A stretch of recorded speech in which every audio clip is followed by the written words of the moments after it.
right, everybody, welcome to part one of our Etho webinar series, creating a feedback culture. I'm really excited to talk through this one. Parts of the webinar are going to be run through our software platform, Etho.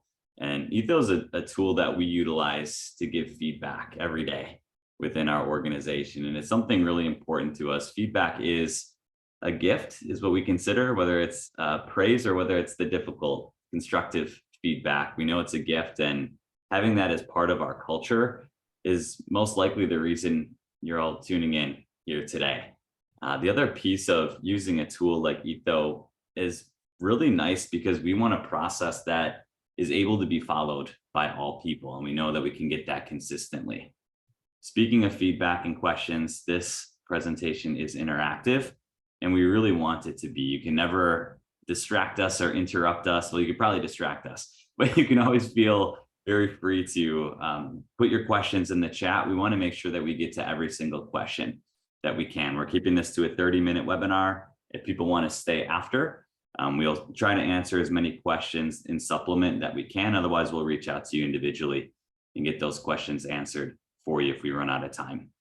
So let's introduce the esteemed panel of speakers that we got. I'm really excited for this one. We've got Neil Bhatia, who's a senior manager at Titus Talent Strategies. Just a phenomenal individual on our team, and somebody who's just an expert in giving feedback consistently to his teams. And he's just such a content expert and a gift to us as a teammate. We've also got Cherie Kodafides on our team, who we like to call CK. It's just a lot easier for us to say CK. She's our senior manager of our talent optimization team. And so very well-versed in providing feedback, but also consultation within a lot of our partners' organizations as well. And then we've got Anthony Piccolo, who's the CEO of Etho, and just really excited to have Anthony's voice and his wisdom and leadership on this call as well. My name is Mike Kinsey. I'll be the MC here today, leading our Creating a Feedback Culture webinar here today. So excited to get going. So today's topic, again, creating a feedback culture. Creating a feedback culture is truly a vital part of any healthy workplace. This is a pretty big building block for establishing those strong working relationships. And there's a lot of benefits that feedback can be beyond just recognition in the workplace. It can really be an overlooked item that we look at because it is a two-way street. We as leaders need it as much as direct reports need it. And feedback is so critical on improving performance throughout organizations. How can we involve more people, right? We involve people and encourage people and energize people through that constructive feedback. This is a pivotal component in how to lead and manage and encourage people, and also inspire people, but also help them achieve the business goals and career dreams that they have. We want them to meet their max potential. So there is an importance of investing in that right feedback tool for your organization. And so we can cover some of that today as well. So Neil, let's start with you. Why is feedback so critical for improving performance within an organization? Oh, Mike, feedback is so critical. But before we dive into all the different aspects of feedback, I think it's really important that we first understand what is feedback. And so feedback is the process of evaluating, discussing, organizing an employee's performance. Essentially a process used to offer construction information to a team member. And that sounds pretty simple enough and straightforward. However, it's not always like that. Consistent and honest feedback can be a manager's greatest weapon. We found that it can be often overlooked in the workplace. Effective, timely feedback is one of the most critical components of successful performance management. People need to know in a timely manner how they're doing, what's working, and what's not. If effective feedback is given to an employees on their progress towards their goal, an employee's performance improve. Feedback can come in from many different sources: managers, supervisors, measurement systems, peers, customers, to name a few. Feedback can achieve a couple of major purposes for your team. Providing direction. Feedback provides direction by identifying performance indicators and allowing team members to understand their progress towards the goal, which is just really important. So I want to say it again. Feedback provides direction by identifying performance indicators and allowing team members to understand their progress towards the goal. It can also improve individual performance. Team feedback can also improve the performance of each team member. Like I mentioned, coming from peers can be just so critical and really help elevate an individual or the team. When each team member understands their role and their tasks that are expected, the team can reach their goals hopefully easier and with less resistance. Also, which is one of the most important things, it also encourages engagement. Effective feedback is truly two-sided. When team members have the chance to provide feedback themselves, absolutely more likely to be engaged. Now, it's all great. Sheree, could you tell us a bit more how to involve, encourage, and energize others through feedback? Yeah, absolutely. Thanks, Neil. So you see here, I'm definitely going to jump into it, but you see here, here's an example of Etho platform where you can have feedback. Here at Titus, we use like shout outs and we give folks positive feedback day in and day out, and it's really helpful. But how to even get there and how to make feedback helpful for a team is the first step is involvement. So I don't know how many of you have had flat feedback or even no feedback at all, or it sounds like maybe a member on the team's just kind of talking at you versus with you. Well, that's not going to benefit anyone. So definitely we want to get involved. And as you can see here, according to Gallup study, employees are nearly 4 times more likely to get involved in the workplace if they receive that consistent and honest feedback. It takes the guessing game out of it, and you're not sitting there wondering, okay, a week's been gone by, how am I doing? It really allows you to sink your teeth in and have that trust and rapport with your manager and even members on your team. So really, I mean, involvement is that first step. It helps you better understand the strengths, the weaknesses of the team in real time, and then allowing to build and further motivate those team members. When there's that open line of communication, this is where I found the most success. Yeah, I'm still involved. Perfect. Then you're able to jump in and really look at all aspects of performance. They're more open when they're involved to change. They're confident, they're satisfied. When you build that trust and rapport and you're talking and looping them in with the conversation and that two-way street, that's just really going to help that foundation. Instead of checking in once a month or every other week, I mean, if someone were to check in with me and say, so much has happened even from day to day, Wednesday, Thursday, it's really helpful to build that cadence with your team so that feedback is natural, whether it is constructive, positive, everything in between. Kind of that mindset of where are we with this project, that can be a detriment. So definitely want to keep track of the folks on your team and build that rapport. So that's involvement. And then the second step would be encouragement. So when employees have that feedback, it's shared, it's meaningful, it's constructive, they feel more encouraged. They have that sense that their manager is really involved in their growth and where they stand right now. And that would lead to more commitment and in addition to being open about their shortcomings. If they're already involved, they're encouraged to share their hesitations, their strengths.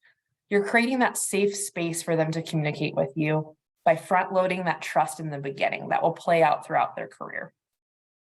So what I find is a motivated and encouraged team that's bought in is a much more productive team.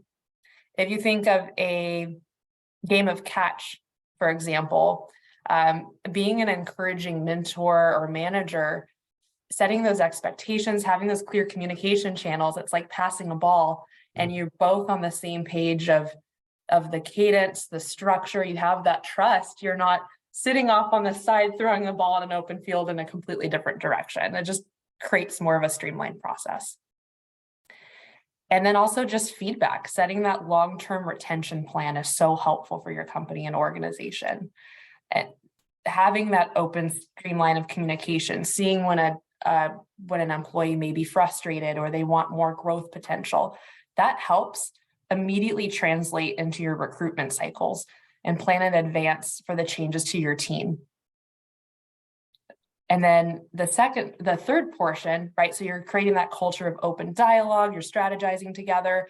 Then that leads to energize. You're keeping your team motivated and they're energized. And just in general, that's actually one of the toughest challenges, right? You have some folks that may be through the moon excited about your culture, some that may be in the middle, right? The ideal world, everyone would be 200% bought into their role, but making sure that you're checking in with every individual person, that they feel empowered and energized to switch from an individual participant to that team mentality is so helpful for the team. And with that feedback, knowing you can really pump them up, get them excited. These are your strengths from what I've seen.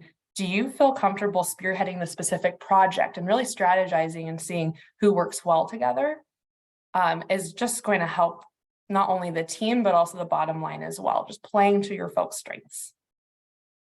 Something that's also important when it comes to energy, I think of different generations. And what I've seen is ambitious, growth-driven younger generations that are now making up a significant proportion of the workforce.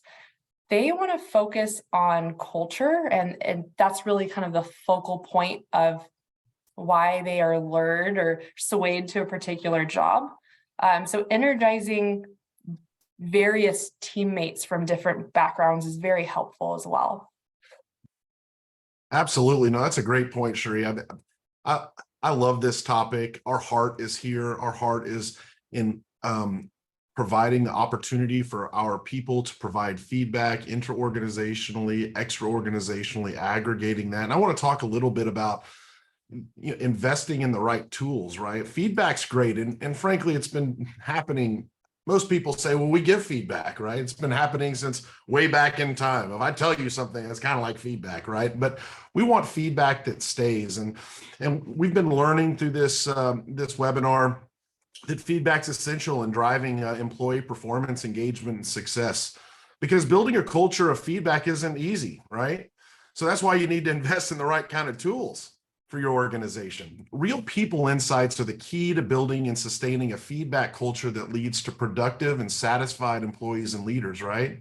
So through investing in our people and performance management systems and platforms, providing feedback doesn't just become synonymous with achieving organizational goals. It adds value to your employees, your customers, your partners, and more to improve their workplace and engagement experiences. In order to provide feedback in a consistent and objective manner, it's critically important to develop objective, measurable performance indicators so that you can share them with your team and keep them, right? So for example, a recent study cited by HR director states many employees feel disengaged with traditional performance engagement processes. Only 14% of workers feel that those traditional practices inspire them to perform better. So an effective feedback tool empowers managers. It's like almost a requirement, and their teams to integrate feedback into their daily processes and create a culture of recognition and continual growth. And that speaks to a little bit about Sheree was talking about younger generations and value alignment, because feedback really drives alignment to your organization's vision, its mission, and their values, both internal and external to the organization. Right? So real-time feedback and shout outs, that great shout it out positive feedback, right? Provide deeper insights about your employees and the external people and organizations they engage with. That's critical, right? I mean, this is important for your people. This is important for your organization, but your people engage and give feedback and receive feedback externally as well. And this, and we want to talk, we want to create insights into that. You know, shout outs allow people to feel, see, and remember their value, right? Think of the tough days that, you know, when we land in that space. Does anybody see me, appreciate me, et cetera, right? It sure is nice to have a place to kind of remember all of the kind and needed shout outs we've received. Actually, those shout outs can really buttress and almost remove some of that temporal anxiety on those days that we feel. And we should all desire a platform that gives both leaders and their people a voice and space to be heard. If you want to give your, and you want to give your people the power to easily request and give feedback, keep track of the progress and development, focus on their career path, right? As a manager, you should have the power to improve coaching, identify those opportunities for employee growth while recording and updating that feedback information in a secure central location that can reference previous feedback to drive future performance and engagement. You know, that's one of the challenges of feedback generally, is like we all give it, but it's hard to put it in context, create the narrative around it. And that's what these systems and platforms, even like ours, can help do. And as an HR director or leader, right, you should have the power to really, well, you should have a self-evident understanding of how feedback and coaching help drive performance and improvement in your organization. Be able to identify the managers who need development and discover opportunities to turn that feedback into action. That's what we're all chasing. And all of this actually becomes not just possible, but probable when you invest in the right kind of feedback tools. So why is Team A outperforming Team B when all things are equal? Let's look at the feedback, right? We require not just feedback because everybody gives it, but we require feedback that stays, right? The difference between a memory and a memory attached to a picture. So when you can walk down that hall, right? And that brings clarity and insight and context to that feedback, right? Again, this helps align your people, what Cherie was saying, helps align your people around your organization's mission, vision, and values.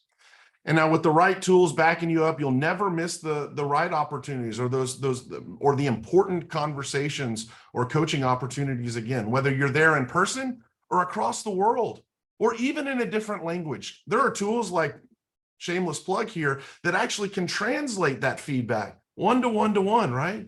Intra-organizationally and extra-organization. So track those one-on-one meetings, both impromptu or via automated recurring scheduling. Customize your meeting templates and feedback questions to fit your culture. We're all different. Who needs a one-size-fits-all? As a big guy, I do know one size doesn't fit all.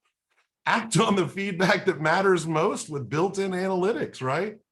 And then we really need to aggregate and analyze that feedback for context and so many reasons. Using a unified people and process management solution allows you to tie everything together, right? You should invest in a tool that's easy to integrate throughout your organization, that can easily play with all the other tools and silos of data that are in your organization, connecting and really coalescing them into every other piece of your business. And that's really the key to Etho, and that's the key to feedback. And with Mike, I'd love to pass it back to you, brother.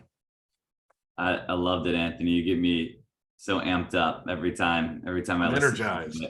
You know, I think what's important too is, you know, we talk about these different tools, and the tools are obviously very important because it all aligns with the methodology that we believe in. And the methodology is we need to create an internal culture of coaching that is very critical. And so, Justin, if we can go into the platform, we can kind of show exactly how we go about doing this within a meeting standpoint, and how this can become a little bit more of an internal utilization within a company quite easily. And again, no matter which tool you use, the methodology remains the same. Is when we look at something like a shout out, we can look at the shout outs function, and within a meeting, we're able to, whomever is in the meeting or outside of the meeting, provide that real-time shout out to that person. So why don't we do the audience today? Yeah, because this has been an amazing audience. Do we have anything that we can just say amazing audience in here that we can put in? So that allows us to give that sort of feedback again in real time, that allows it to go to the person as well as that individual's manager. And so that is always felt. I think one of the biggest hurdles for me historically as a manager is wanting to micromanage because I simply don't know what's going on in the day-to-day of the individual. So getting shout outs, getting feedback and getting it from all angles and being able to review that as a manager actually makes me much more comfortable and confident in what's going on in a day-to-day without having to be that helicopter over that person. And it's just such a great way, I think, to recognize people that maybe just need that. They need the confidence, the words of affirmation from different members of the team, but they also need other people to be able to see that and recognize them, because that level of meaning, like Cherie was talking about, is really intergenerational. People do want to feel like there is meaning to the organization. So I just believe that the shout out is such a great way to recognize your peers' talent, the work that they do, and really solidify the values that you find most important within your organization. If you can solidify that the things that we praise people for are built around the values that you hold most dear, these become more impactful. And then we can coach people around the behavior, the values, the skills that we really, really appreciate within the organization. And we always want to practice what we preach. And so we would love to make sure that we get some feedback from you on this webinar as well. So at any point, we would love for you can pop it in the chat. You can give us the information offline. We want to make sure that we're getting that feedback in real time so that we know how to better present. Before we go into some of the questions from the group, the last part of this is kind of the close of any meeting that we would do is actually a rating system. In a wrap up time where we would say, you can rate this webinar, for example, from 1 to 10, 10 being the absolute greatest webinar you've ever been a part of, to a 1, which would be an utter waste of time and a negative experience. And for this group, let's assume that you're giving us a 7. Well, what would it take to give us a 10 in this webinar? We want to be able to have that feedback, and people that are leading a meeting need to better understand when they walk away, what is it that I can do to improve to make sure that it's the most valuable usage of time? So we're trying to build in feedback into every process within meetings, within the day-to-day shout outs, and that will really help create that consistent feedback vehicle that you really need to be successful and create that engagement and ultimately retention within your workforce. So anything to add? Otherwise, we can jump into questions. I was just going to add something, Mike. What I really like about this meetings and shout outs is I feel like sometimes employees are very go, kind of that inertia treadmill, that it provides that opportunity to pause and reflect kind of in real time, but also for performance reviews of, wow, let's take this time to look at these shout outs. Like, you did crush this meeting, you did close the sale. Like, let's celebrate that instead of moving so fast on to the next thing. So that's what I like to use it for as well. Absolutely. That's really good. It's really good. Yeah, let's hop into some questions. Let's certainly do that. So we've been tracking questions in here as the questions have been coming through throughout the webinar thus far. And so I'm being pinged and told that we've got quite a few to make sure that we get through. And we can certainly, if there's any action items that come from these questions, what's nice is we could put them in here, make them a to-do for us, and make sure that there's actionable items for us to take away from this. But first things first, let's get into some of the questions here together today. As we talked about, this is part 1 of the series, this creating a feedback culture.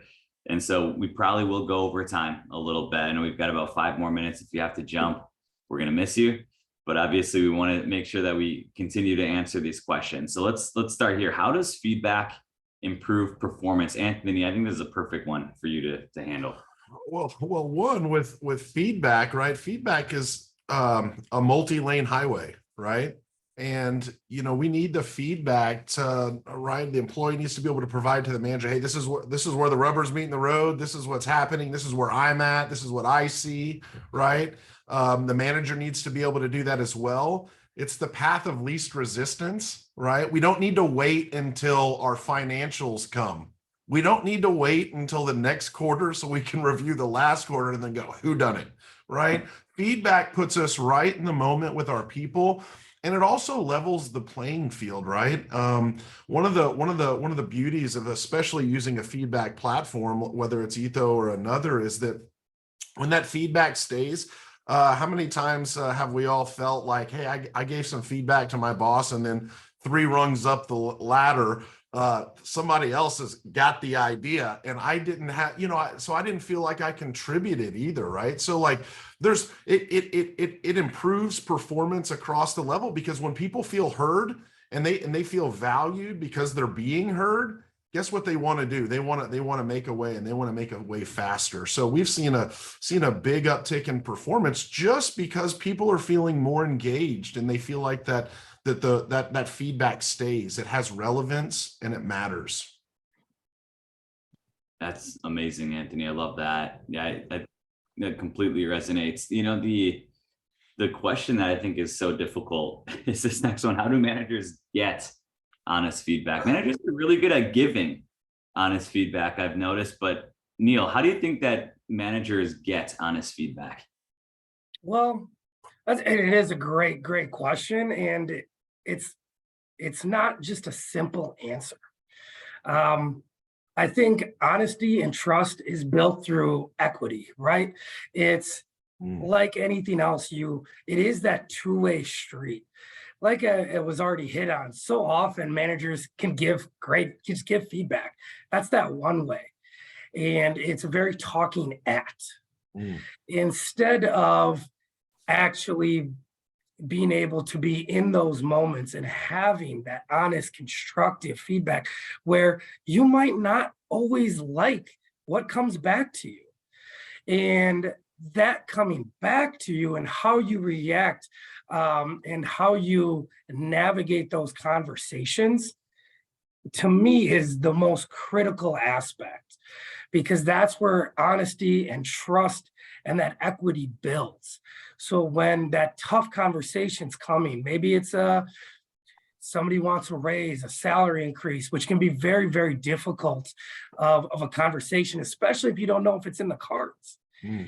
Being able to be receptive, understand, validate feelings without already having a prepared response, it goes so deep and long into being able to create that honest and trust, not just in that moment, but moving forward.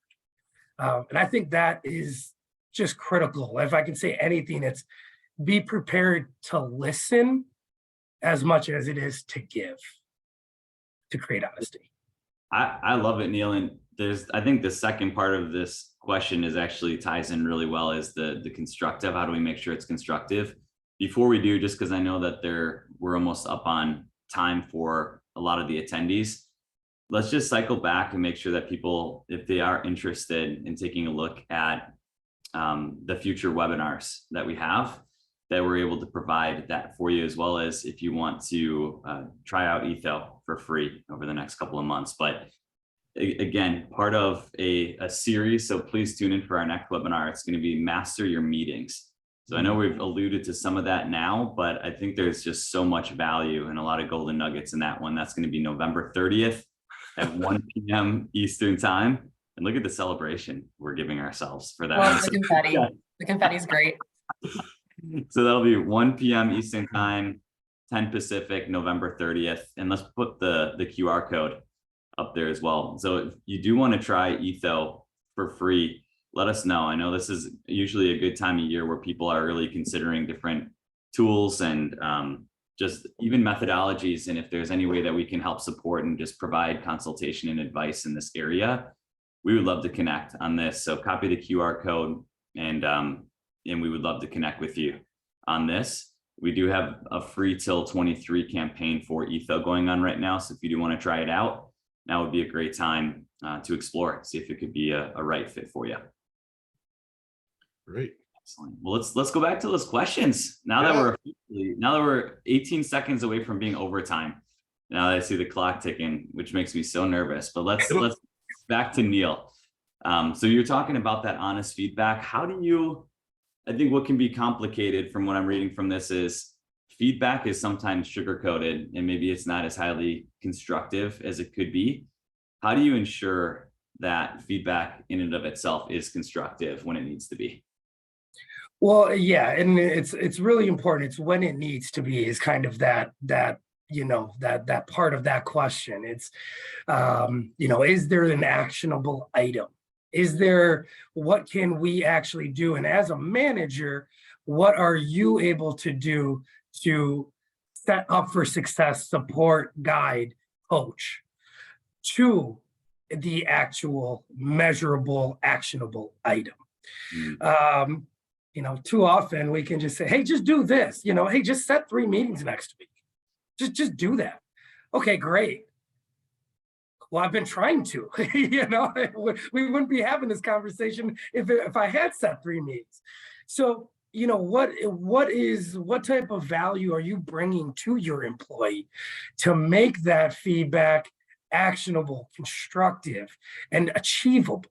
Because being on the other end of that, it can be lonely. It can be a lonely place to be, getting a feedback with no direction, no type of coaching, and no support.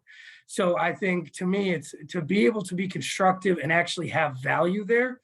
There needs to be, what are you doing as a manager, supervisor, leader, peer, whatever the case is, to be there to help drive support and actionable items. It doesn't just happen off of a whim. Right. I have just a little thought to add on the constructive part. One of the things about feedback, the difference between putting your name on what you're willing to say versus, calling it, from the anonymous bucket. It's really important, right? Like if I'm going to put my name on it, I'm probably going to do my best to make it constructive. So I think there's a little key there is like, yeah, I said it, It actually comes back to what you were saying before about ensuring that there's measurable performance objectives defined for each role. That seems to be the crux of subjective feedback versus something that's truly objective and constructive for people. Totally. Yeah, no, that's great. Let's go to the next one. So CK, let's get one for you here. It's, in order to give timely feedback, how often would you recommend setting up regular meetings? Ooh. Yeah, no, because I've in a past life, I've had someone who's super hands off, just only checking it. I mean, no news is good news, only checking in as need be. But that's not helpful. I would suggest setting up regular meetings. I have one-on-ones with the folks that I work with on a weekly basis, and setting that cadence that Tuesdays at 11 we're going to meet, and giving them that opportunity to prep in advance. Like, what are we going to discuss? I even go through something called roses and thorns. What are your roses from the past week? What are some big wins? And then what are some thorns? Maybe something like, oh, that conversation didn't go well, and talking it through and giving them that opportunity to share like what they're currently going through and how they're managing their desk. So definitely weekly meetings, and then setting aside more time during those quarterly reviews and prepping for that together. All right, curveball question. Go for it. What do you say to people who, because we historically hear this a lot, that they're so busy, they would prefer a monthly cadence when it comes to one-on-ones. What is the value of the weekly meeting as compared to something? How do you make sure that it's going to be valuable for somebody, essentially? Yeah, absolutely. No, it's we're going to make it valuable, because I will ask strategic action items. We have follow-ups in advance, and then also just on pace, because we already have those performance objectives front loaded that give me an update. How are you doing? So just having that structure in advance. I can only think of one time where maybe we've had to cut the meeting short, and that's okay, but the meetings still have to happen. To that point too, I mean, even here, right? Like, we're over time, and it's in red, you're over time. I think being respectful to other people's time, it's funny because a lot of us schedule things back to back to back. So if we're late from one thing, we're late to the next thing. And then that shows a little bit of disrespect. And then when it happens to us, then we're like, why are you late? And so I think part of it is just, having a solid agenda that people know what they're walking into. They know the things that are going to be discussed. They know when they're going to be discussed, and they know the data, the evidence behind the discussion. So that really helps promote that as well. Yeah, you have the to-dos already set. You can see in real time, something like Etho, like this is what we're going to discuss. Feel free to add in your own flavor to it. Exactly. And it's not just this nebulous meeting where you don't have an action plan. Mhm. And if you don't mind, team, I'd like to just jump in, just to add a little bit to that, which is, we talk about the two-way street. Something that I found valuable, and it's something that I've learned through experience. It's also asking, hey, is there something that we're missing or that you'd like more of from our time together? That's that two-way street. That's what brings that brings buy-in, because they know it's not just you going through the motions. They can see and hear the importance of how you want to be there to support them and meet them where they need to be met. Not every single one-on-one is the same, and not every single person on your team is the same. So allowing them to have that input and be able to have control and some control in what is discussed, I think is extremely valuable. That's really good. That's really good. It also really sparked something when you said that everybody is different and everybody is naturally wired different, has different natural needs and assumptions in their life. And this is where we would use a behavioral profile or something like a predictive index is what we use internally. But any sort of assessment that you can use to better understand those more deep-seated motivations and how people prefer to be managed, you can actually make sure that you're prepping differently with how you give feedback to somebody. Somebody may prefer it more direct and to the point, genuinely, whereas I, as a much more social sensitive butterfly, I would certainly say that you got to probably add a little fluff to it when you're giving that feedback. And so it really can help you understand how to motivate somebody through that type of feedback, but how to deliver feedback so that people will actually listen to it. And back to the tool discussion, like, for example, the tool we're using now, it prompts it in multiple places, your shout outs, your wrap up, right? Because the truth is that some people actually don't like to give or receive feedback right? And so if you can standardize how you engage your people, so those managers, as they grow through your organization, there's a standardized kind of like a process for how we engage one another. We can kind of prompt people into it, right? Oh, I mean, and it takes away that awkward, like, okay, should I ask for feedback now? Now it's just a part of the agenda, right? Right. Exactly right. Well, let's look at the next one here. So know thy audience. I like that. So giving positive feedback is easy and energizing. Do you have any secrets to presenting negative feedback? That is tricky. That's a really good one. Negative feedback that will be encouraging. Who wants to tackle that one from the panel? I can jump in a little bit here. It's a part of the job in management, right? When you're a coach, you wouldn't be a coach if everything was perfect, right? They wouldn't need you. So, understanding where your people are at, where, if you're giving feedback and there's something that needs to be improved, instead of just hammering somebody, right? It's first understanding and asking questions. Hey, and where can you use more support? We know we're below our metric here.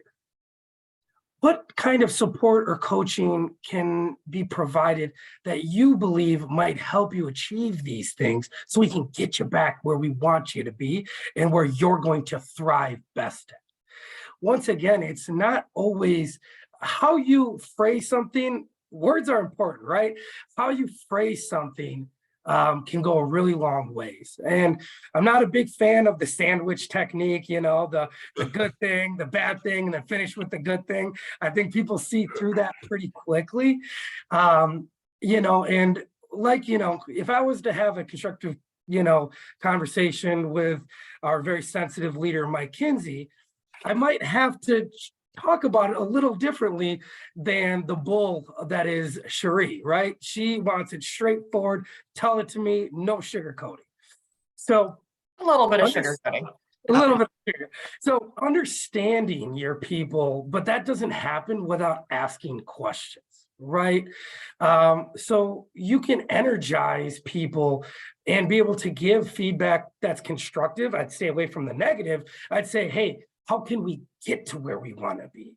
Because getting to where and running towards something instead of running away from something is a completely different mindset. So I guess that's a little bit my 2 cents. Yeah. No, Neil, I think you're spot on. And I'd also add this, right? The more frequent the feedback, the less high stakes it is, even if it's negative, right? So this is a challenge that most organizations have, is that the feedback is low frequency, high stakes. Right, there needs to be a paradigm shift in organizations where feedback is high frequency, low stakes, right? Because if I provide, constructive or negative, or pick your adjective, right? Feedback. If I do it consistently, the weight of it doesn't hurt me or like make me jump like I'm hitting the lottery or I'm losing my job, right? I want people even keeling. I want people taking the feedback in stride and context with clarity and insight so they can take real action that's going to move the needle forward. It even creates some mutual accountability. Amen. Well, if you look at, let's say, a football coach, for example, and you're coaching in real time all the time, which is what we should be doing, because that's really how you get true change and that consistency. If I tell you to hand the ball off and you throw it, well, that's your fault. But if you hand the ball off and you hand it off and it's not successful, that's on all of us as a team. And that's really more of the imagery that I would like to create, and that I think we believe in as a methodology of consistency and feedback. Totally. That was a good question.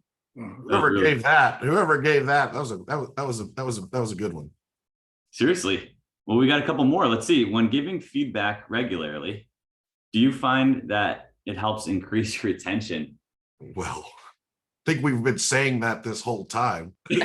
Agreed. Sure. Yeah, I mean, I would certainly say yes. I mean, we've seen that across organizations. When you're giving that feedback regularly, it increases retention for a variety of reasons, though. One is people know where they stand, and there's measurable performance objectives that we know that we need to hit at a minimum. And so it's a lot easier to coach around that, but also establishing what's the specific skill set that you need to bring to this role? What are the behaviors we expect? What are the values of our organization that we find to be the most imperative for success? That allows people to know where they stand. And when things are outlined, now you've got more of a defined career path that you can offer somebody. And that's what people are looking for, is they want to know, do I have a future at this organization? And if it's not laid out for them, good luck retaining somebody long-term, because that's not the way that the world works. Anything else to add, anybody? Otherwise, we can get to the last one. All right, let's go to it. So is your meeting tool easy to work with for everyone? Anthony, what do you think? Mine is. Yeah, no, I mean, maybe I'm in the minority. I celebrate. Yeah, ours is, but this is something that, man, since we went to, COVID happened, hybrid workforce, remote workforce, how many times do you get in a meeting and it's just detour after detour after detour? And now you're meeting about sports from the previous weekend. Like, you're just wasting everybody's time. Do you have a common agenda? Do people know the scorecard before they show up to the meeting? Do people have their to-dos? Have you seen your people's to-dos? Do you know where they're at? Do you know where your projects stand? Do you know where your feedback is? Do you understand the relative context of the feedback? There are so many pieces, right, that just totally are arbitrary or thought of as arbitrary, removed, and we talk about everything subjectively. This meeting's going to go how Anthony feels. Have you ever been in those meetings? Well, wonder how his weekend was before he shows up here, right? So Yeah, I think having a tool that can standardize process, that people can like see what's going to happen before it actually happens in terms of a meeting, right? It sure helps standardize it and brings a little bit of context and clarity. So, do we have a tool? Yes. The question is, do you guys? That's good. And the one last thing to add is making sure that any level of an organization can use a tool or a methodology that you adopt. And it's something where even, entry level managers, it gives them a roadmap to be able to leverage and be able to use consistently up to the C-suite, right? This is really for even at the employee level, being able to just check where they stand, to be able to check what was the last conversation about, what are my action items or my to-dos when we walk away from that meeting, and making sure that that communication and that consistent feedback to what we've been talking about this whole time is really present. So before we get even more fired up and do more shameless plugging, let's end it right here. So this has been amazing, everybody. Thanks so much for joining. Again, we've got another webinar coming November 30th that is going to be about meetings and how to run that ideal meeting. If you're interested in talking with us about this one specifically in Etho, scan the QR code. We would love to connect with you and talk through. We can run through the whole platform or give you some more information on that. And if people do have additional questions after this, because we do want to wrap up on a timely manner, email us anytime and we'll answer those questions for you. Otherwise, we will see you next time, and thanks so much for joining.